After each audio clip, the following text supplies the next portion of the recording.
Hello friends, welcome back to my channel. So sambar మట్టి కుండలో వండితే దాని టేస్టే వేరబ్బా. టేస్ట్ అయితే చాలా బాగుంటుంది. ఒక్కసారి ట్రై చేయండి. అండ్ హెల్త్కి కూడా మంచిది. మన ఏపీలోను తెలంగాణలోను శనివారాలు గురువారాలు వస్తే చక్కగా సాంబార్ ఇడ్లీ అని దోశ అని చేసుకుంటారు కదా. సో నేనైతే ఈరోజు ఆ సాంబార్ ఎలా చేస్తే టేస్ట్ బాగుంటుంది అనేది చెప్తున్నాను. సో ఫస్ట్ అయితే మీ ఇంట్లో ఎన్ని రకాల కూరగాయలు ఉన్నాయో అన్ని రకాల కూరగాయలు ఈ విధంగా కట్ చేసుకొని తీసుకోండి. సో మట్టి కింద స్టవ్ మీద లో ఫ్లేమ్లో పెట్టి తగినంత ఆయిల్ పోసుకొని, నేనైతే బ్రష్ యూజ్ చేస్తున్నాను మొత్తం కుండకి ఆయిల్ పెట్టడానికి. సో మీ దగ్గర ఒకవేళ బ్రష్ లేకపోతే మనం కుండను తిప్పుకున్నా సరిపోతుంది. అప్పుడు ఆయిల్ మొత్తం స్ప్రెడ్ అవుతుంది. ఆయిల్ మొత్తం స్ప్రెడ్ అయ్యేలా మనం చూసుకోవాలి. వన్స్ కొంచెం వేడైన తర్వాత మనం పోపు పెట్టుకోవాలి. సో ఇక్కడ ఆనియన్స్ నేను మొత్తం హోల్ ఆనియన్ తీసుకున్నాను. మనం వంకాయకి ఎలా అయితే ఘాట్లు పెట్టుకుంటామో ఆ విధంగా పెట్టుకొని ఆనియన్స్ అయితే తీసుకోవాలి. ఈ విధంగా ఆనియన్స్ వేస్తే సాంబార్ టేస్ట్ ఇంకా బాగుంటుంది. సాంబార్లో ఉల్లిపాయ టేస్ట్ కూడా ఇంకా బాగుంటుంది. ఒక్కసారి ట్రై చేయండి.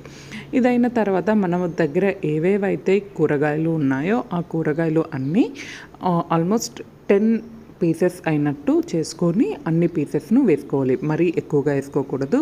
ప్రతిదీ 10 to 11 పీసెస్ అలా వేసుకుంటే చాలు. సో ఈ విధంగా వేసుకున్న తర్వాత మనం లో ఫ్లేమ్లో ఇవన్నీ చక్కగా ఉడికించుకోవాలి. సో మట్టి కొండలో అన్నప్పుడు టైం అయితే కొంచెం పడుతుంది. సో మనమైతే బేర్ చేయాలి, కానీ టేస్ట్ అయితే చాలా బాగుంటుంది. మీన్వైల్ ఇది ఉడికేలోపు నేనైతే ప్రెషర్ కుక్కర్లో పప్పుని కూడా ఉడికించుకున్నాను.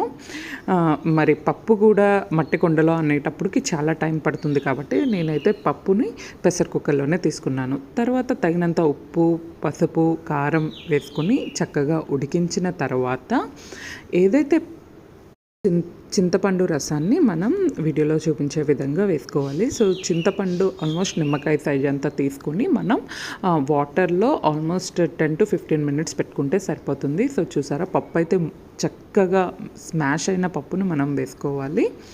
సో చూసారా, లాస్ట్లో ఇంకా తగినంత వాటర్ వేసుకొని మనకి కరెక్ట్గా ఉప్పు కారం సరిపోయిందో లేదో కరెక్ట్గా చూసుకోవాలి. ఆ తర్వాత నేనైతే ఇక్కడ ఎవరెస్ట్ వారి సాంబార్ పౌడర్ యూజ్ చేస్తున్నాను. ఎవరెస్ట్ వారి సాంబార్ పౌడర్ చాలా టేస్ట్ బాగుంటుంది. సో క్యాప్ పెట్టుకొని ఇంకా చక్కగా ఉడివించుకుంటే సాంబార్ రెడీ. సాంబార్ అయితే టేస్ట్ చాలా బాగుంది. నేను ప్రెషర్ కుక్కర్లో వండడం కన్నా మట్టి కుండలో వండిన టేస్ట్ అయితే చాలా బాగుంది. మా హస్బెండ్ కూడా మా పిల్లలు కూడా చక్కగా తిన్నారు. ఒక్కసారి ట్రై చేయండి. ఐ హోప్ ఈ వీడియో మీకు నచ్చింది అనుకుంటున్నాను. Please like it, share it and comment it. Thank you.